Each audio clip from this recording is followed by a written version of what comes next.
मेरे प्यारे देशवासियों, नमस्कार।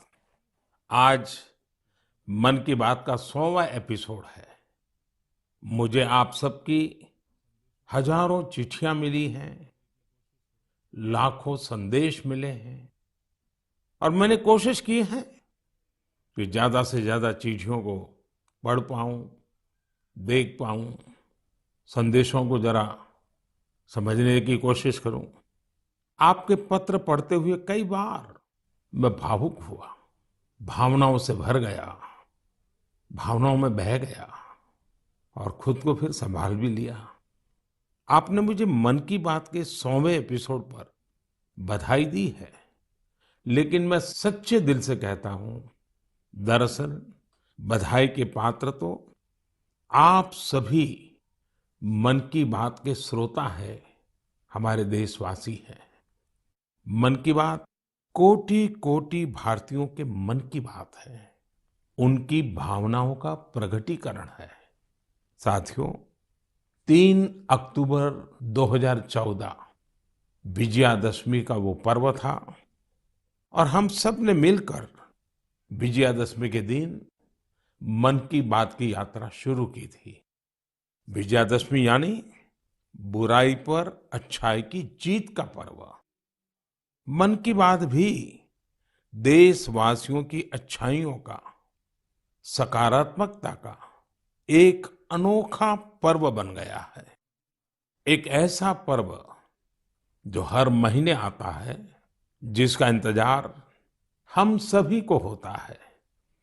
हम इसमें पॉजिटिविटी को सेलिब्रेट करते हैं, हम इसमें पीपल्स पार्टिसिपेशन को भी सेलिब्रेट करते हैं।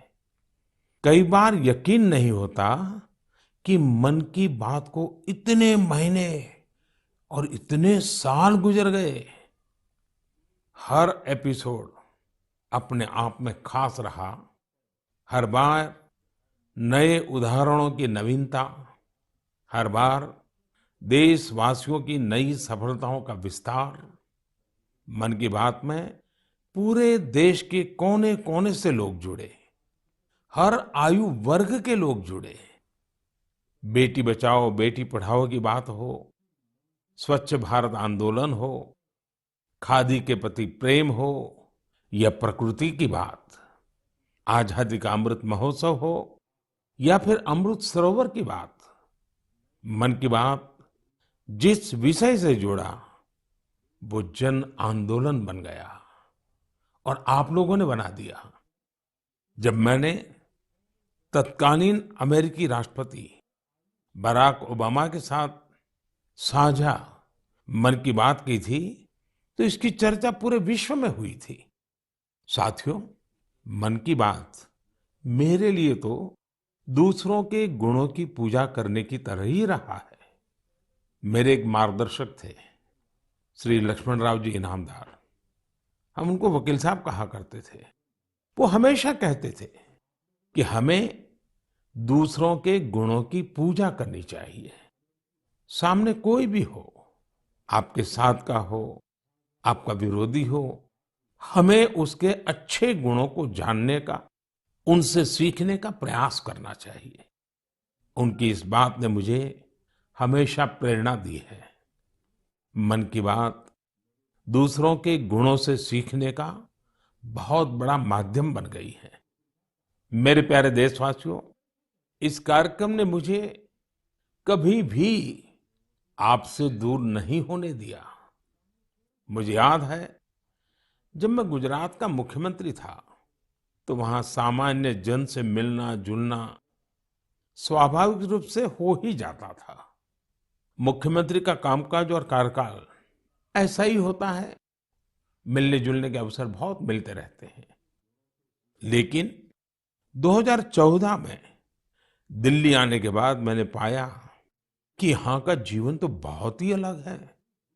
काम का स्वरूप अलग, दायित्व अलग, स्थितियां परिस्थितियों के बंधन, सुरक्षा का तामझाम, समय की सीमा। शुरुआती दिनों में कुछ अलग महसूस करता था, खाली खाली सा महसूस करता था। पचासों साल पहले मैंने अपना घर इसलिए नहीं छोड़ा था कि एक दिन अपने ही देश के लोगों से संपर्क ही मुश्किल हो जाएगा। जो देशवासी मेरा सब कुछ है, मैं उनसे ही कट करके जी नहीं सकता था। मन की बात ने मुझे इस चुनौती का समाधान दिया, सामान्य मानवी से जुड़ने का रास्ता दिया। पदभार और प्रोटोकॉल व्यवस्था तक ही सीमित रहा और जनभाव कोटि कोटि जनों के साथ मेरे भाव विश्व का अटूट अंग बन गया। हर महीने मैं देश के लोगों के हजारों संदेशों को पढ़ता हूँ। हर महीने में देशवासियों के एक से एक अद्भुत स्वरूप के दर्शन करता हूँ।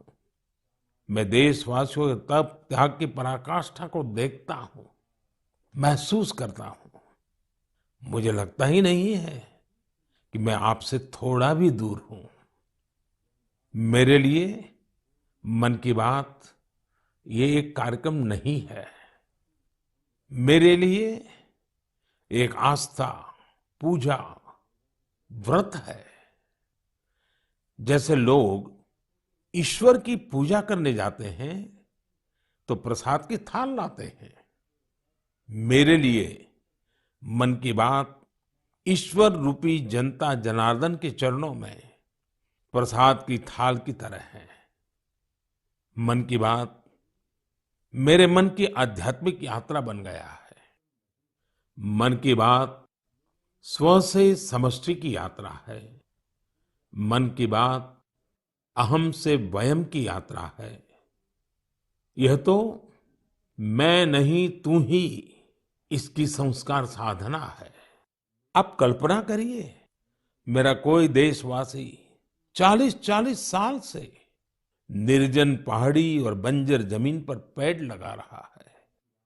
कितने ही लोग 30-30 साल से जल संरक्षण के लिए बावड़ियां और तालाब बना रहे हैं, उसकी साफ सफाई कर रहे हैं। कोई 25-30 साल से निर्धन बच्चों को पढ़ा रहा है, कोई गरीबों की इलाज में मदद कर रहा है। कितनी ही बार मन की बात में इनका जिक्र करते हुए मैं भावुक हो गया हूं। आकाशवाणी के साथियों को कितनी ही बार इसे फिर से रिकॉर्ड करना पड़ा है। आज पिछला कितना ही कुछ आंखों के सामने आए जा रहा है। देशवासियों के इन प्रयासों ने मुझे लगातार खुद को खपाने की प्रेरणा दी है। साथियों, मन की बात में जिन लोगों का हम जिक्र करते हैं, वे सब हमारे हीरोज हैं, जिन्होंने इस कार्यक्रम को जीवंत बनाया है। आज जब हम 100वें एपिसोड के पड़ाव पर पहुंचे हैं, तो मेरी ये भी इच्छा है कि हम एक बार फिर इन सारे हीरोज के पास जाकर उनकी यात्रा के बारे में जानें। आज हम कुछ साथियों से बात भी करने की कोशिश करेंगे। मेरे साथ जुड़ रहे हैं हरियाणा के भाई सुनील जगलान जी।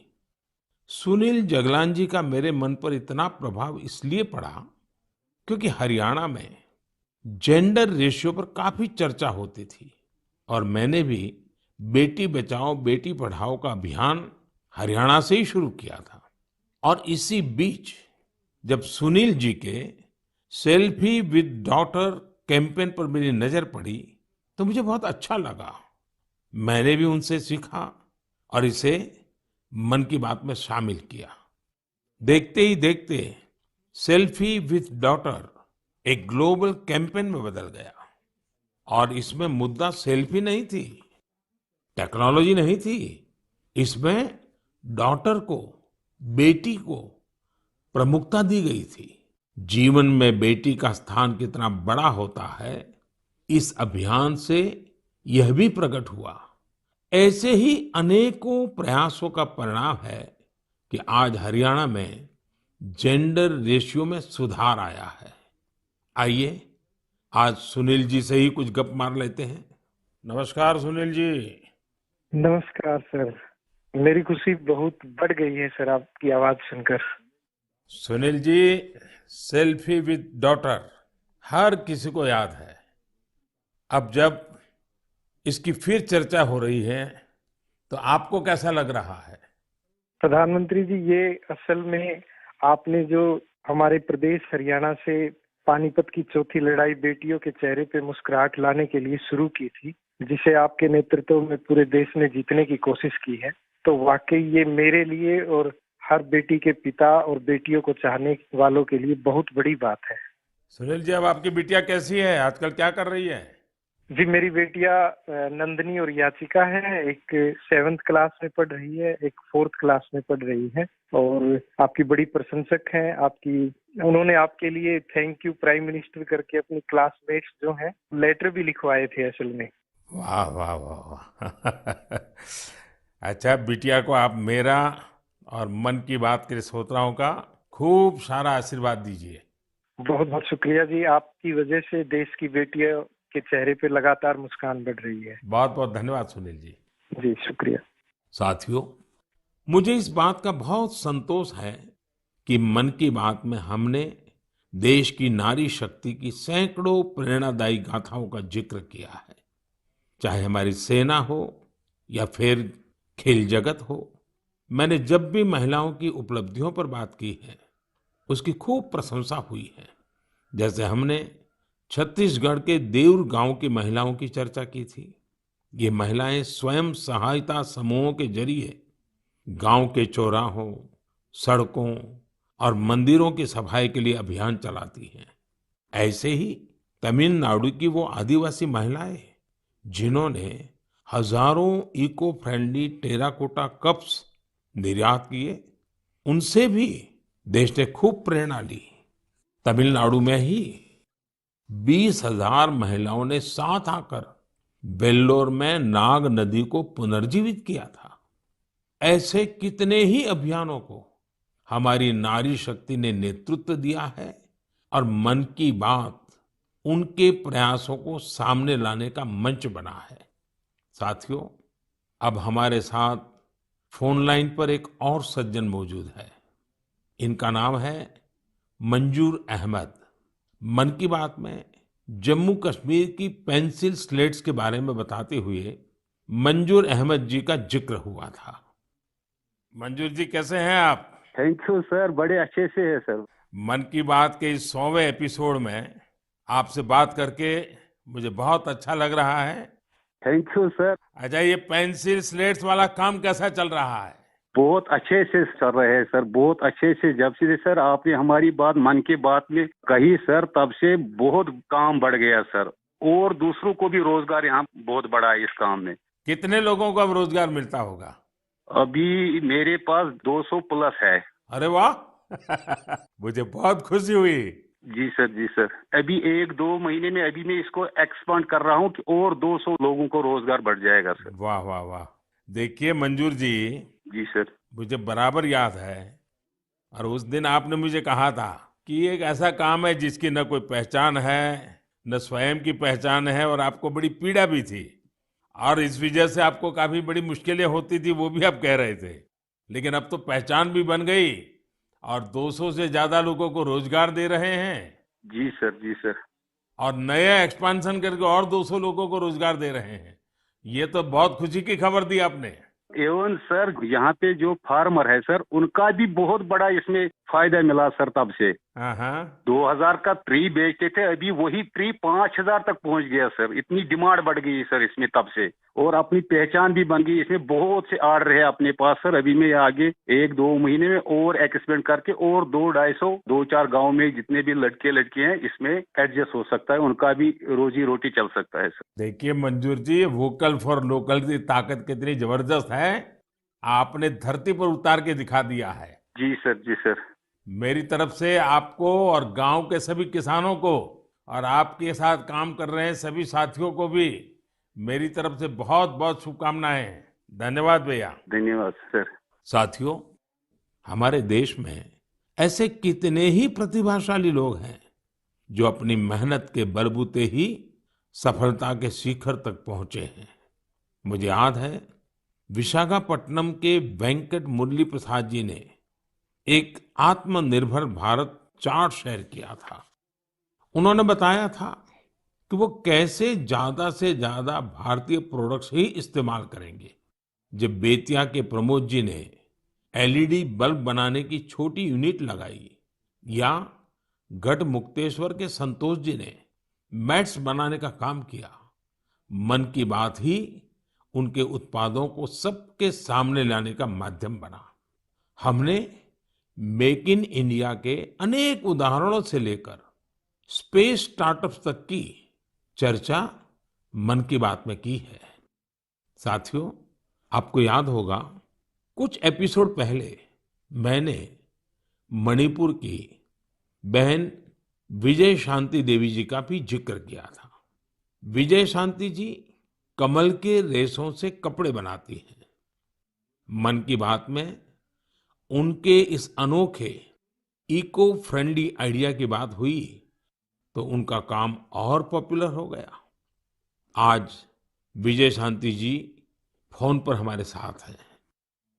नमस्ते Vijay Shanti ji, how are you? Sir, I am fine. And how is your work going on?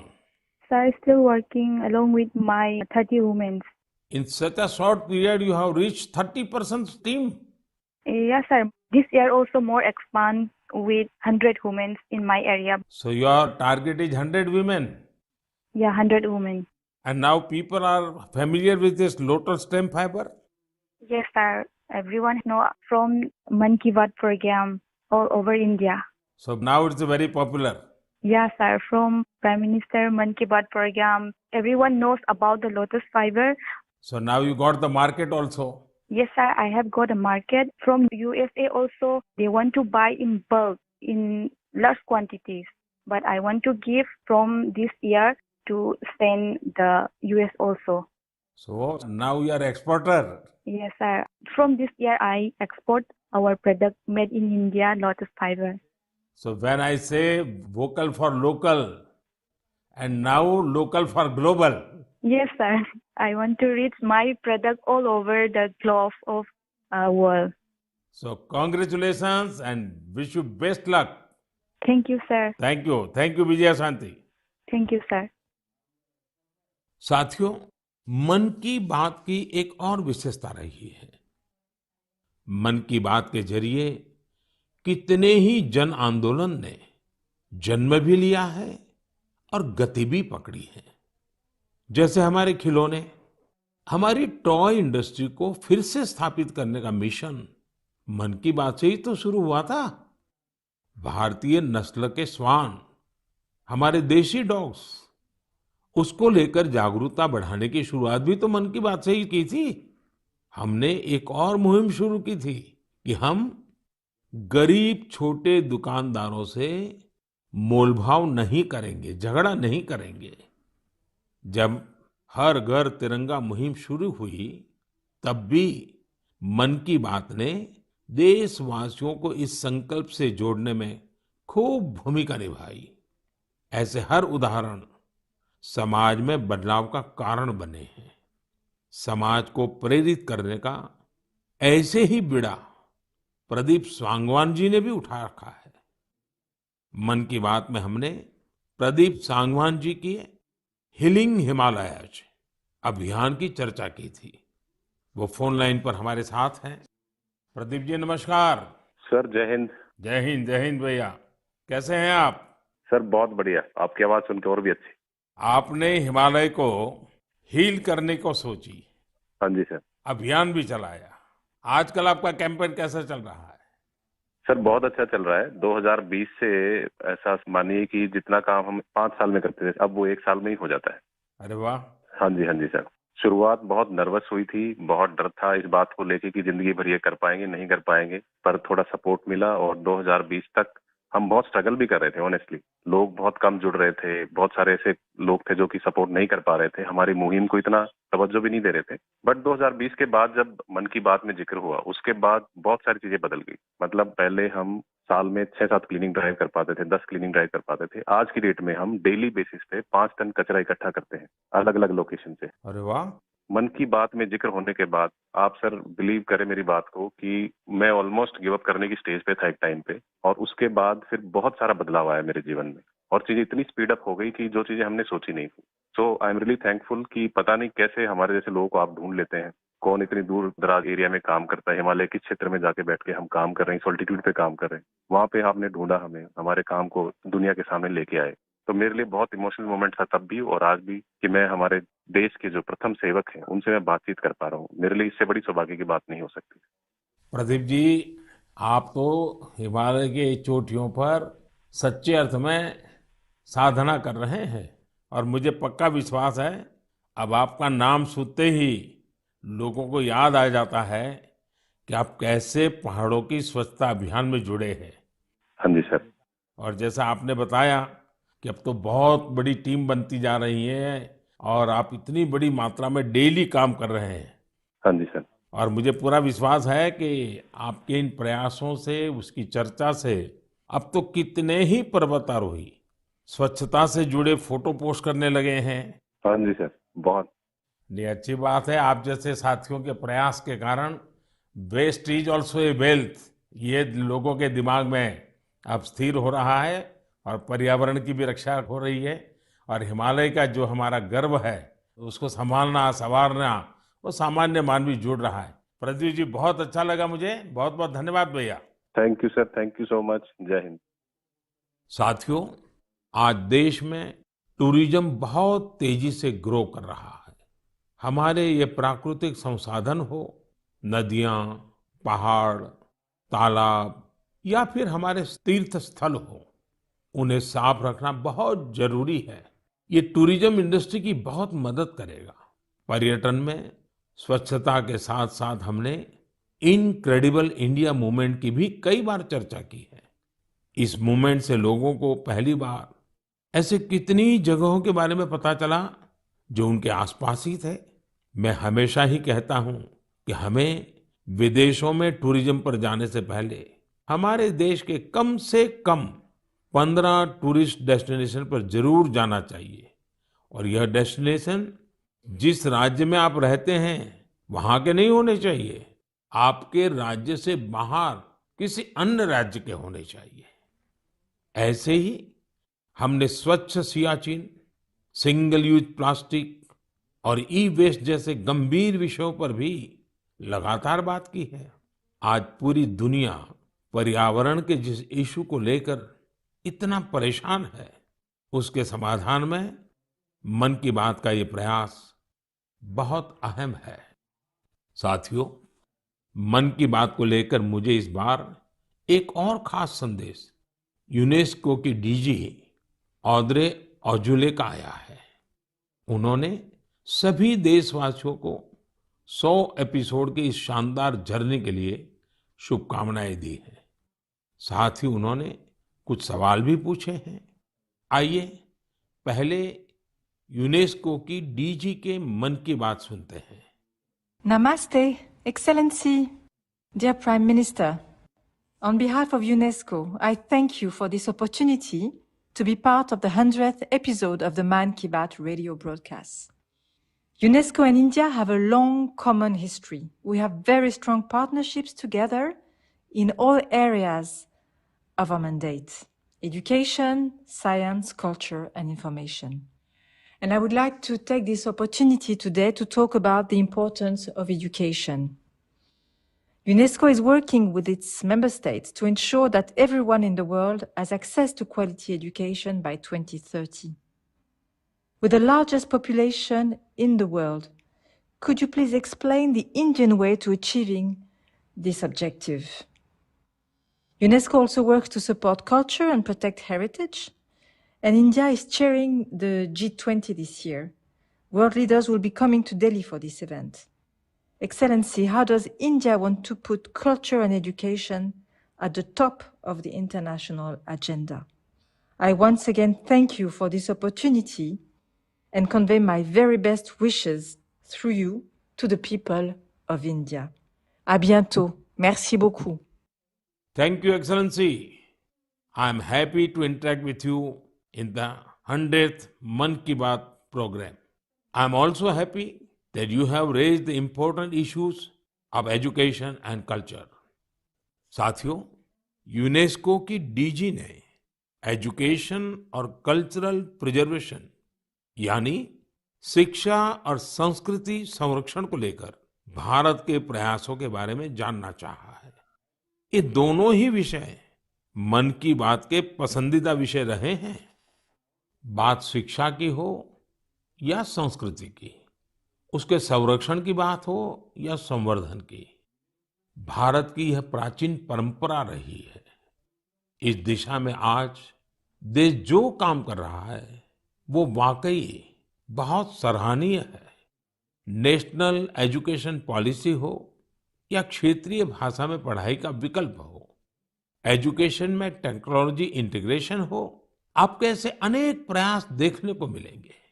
वर्षों पहले गुजरात में बेहतर शिक्षा देने और ड्रॉप आउट रेट्स को कम करने के लिए गुणोत्सव और शाला प्रवेश उत्सव जैसे कार्यक्रम जन भागीदारी की एक अद्भुत मिसाल बन गए थे।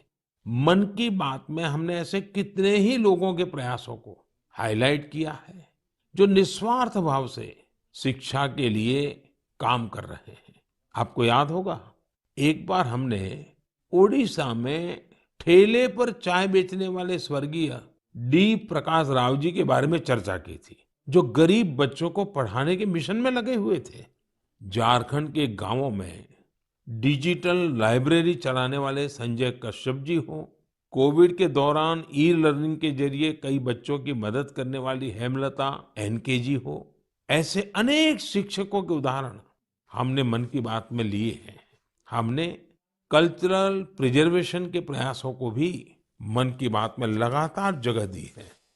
लक्षद्वीप का कुम्मेल ब्रदर्स चैलेंजर्स क्लब हो या कर्नाटका के क्वेमश्री जी कला चेतना जैसे मंच हो, देश के कोने कोने से लोगों ने मुझे चिट्ठी लेकर ऐसे उदाहरण भेजे। हमने उन 3 कॉम्पिटिशन्स को लेकर भी बात की थी जो देशभक्ति पर गीत, लोरी और रंगोली से जुड़े थे। आपको ध्यान होगा, एक बार हमने देश भर के स्टोरी टेलर्स से स्टोरी टेलिंग के माध्यम से शिक्षा की भारतीय विधाओं पर चर्चा की थी। मेरा अटूट विश्वास है कि सामूहिक प्रयास से बड़ा बदलाव लाया जा सकता है। इस साल हम जहां आजादी के अमृतकाल में आगे बढ़ रहे हैं, वहीं G20 की अध्यक्षता भी कर रहे हैं। यह भी एक वजह है कि एजुकेशन के साथ साथ डाइवर्स ग्लोबल कल्चर्स को समृद्ध करने के लिए हमारा संकल्प और मजबूत हुआ है। मेरे प्यारे देशवासियों, हमारे उपनिषदों का एक मंत्र सदियों से हमारे मानस को प्रेरणा देता आया है, चरैवेति चरैवेति चरैवेति, चलते रहो चलते रहो चलते रहो। आज हम इसी चरैवेति की भावना के साथ मन की बात का 100वां एपिसोड पूरा कर रहे हैं। भारत के सामाजिक ताने बाने को मजबूती देने में मन की बात किसी भी माला के धागे की तरह है जो हर मनके को जोड़े रखता है। हर एपिसोड में देशवासियों के सेवा और सामर्थ्य ने दूसरों को प्रेरणा दी है। इस कार्यक्रम में हर देशवासी दूसरे देशवासी की प्रेरणा बनता है। एक तरह से मन की बात का हर एपिसोड अगले एपिसोड के लिए जमीन तैयार करता है। मन की बात हमेशा सद्भावना, सेवा भावना और कर्तव्य भावना से ही आगे बढ़ा है। आजादी के अमृत काल में यही पॉजिटिविटी देश को आगे ले जाएगी, नई ऊंचाई पर ले जाएगी। और मुझे खुशी है कि मन की बात से जो शुरुआत हुई वो आज देश की नई परंपरा भी बन रही है। एक ऐसी परंपरा जिसमें हमें सबका प्रयास की भावना के दर्शन होते हैं। साथियों, मैं आज आकाशवाणी के साथियों को भी धन्यवाद दूंगा जो बहुत धैर्य के साथ इस पूरे कार्यक्रम को रिकॉर्ड करते हैं।